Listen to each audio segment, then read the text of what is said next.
the book of Genesis, chapter 28, and I'm beginning at verse 10. Jacob left Beersheba and set out for Haran. When he reached a certain place, he stopped for the night because the sun had set. Taking one of the stones there, he put it under his head and lay down to sleep. He had a dream in which he saw a stairway resting on the earth with its top reaching to heaven, and the angels of God were ascending and descending on it.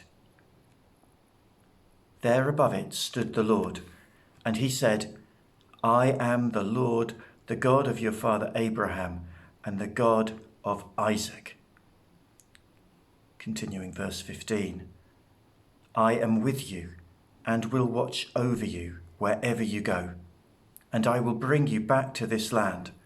I will not leave you until I have done what I promised to you. When Jacob awoke from his sleep, he thought, surely the Lord is in this place, and I never knew it. He was afraid and said, how awesome is this place! This is none other than the house of God. This is the gate of heaven.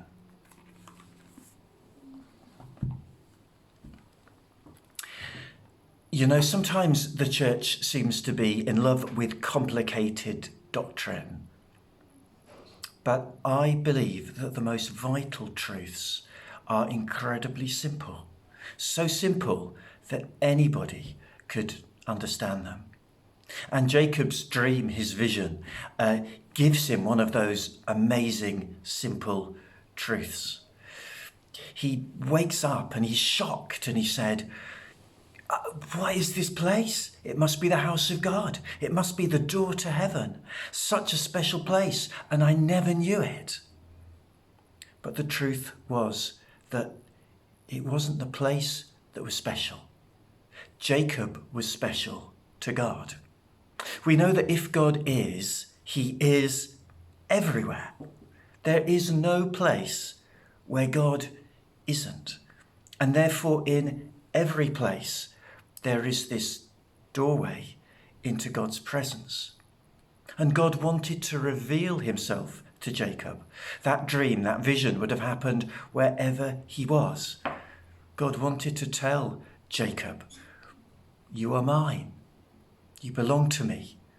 I will use you to bless everyone.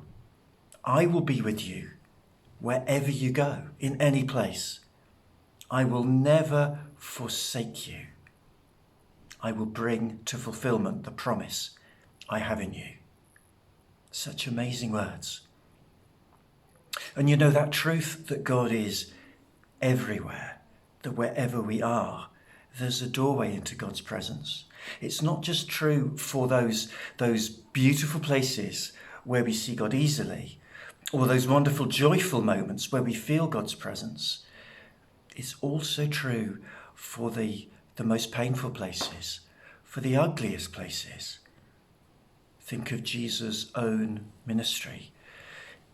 He wasn't often in the beautiful, wonderful places. He seemed drawn to the places where there was pain, poverty, where there was suffering.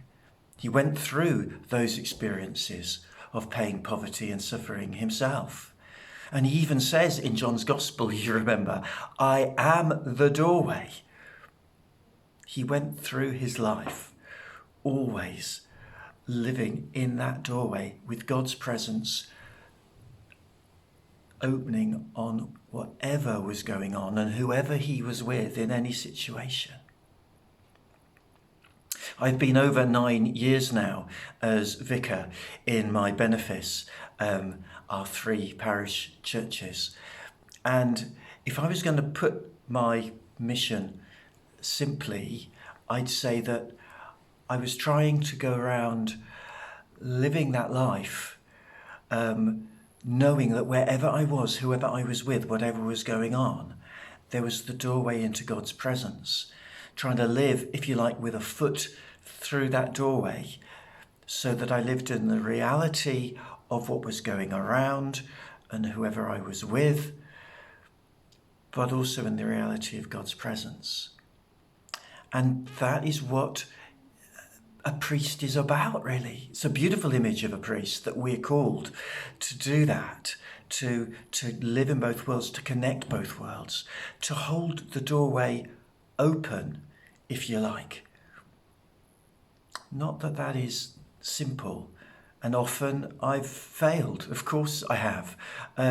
It's not easy to live both in the present, in the reality of this world and in the reality of God's presence. And it will take you all your life and lots of experience to practice that and to try and get it right. But I have not always failed.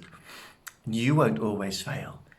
And whenever we get it right, there's an opportunity for those we're with to glance through the doorway as we stand in it and hold that door open and glimpse the presence of God, or step through it themselves, or for God to reach through and touch them.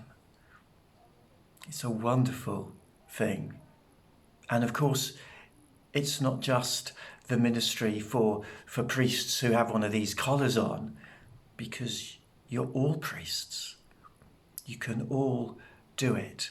And of course, you can experience other people holding that door open for you so that you see God, so that you reach out or allow him to reach out into you. And also that you can hold the door open for others to experience the reality that God is there for them in any situation. Amen.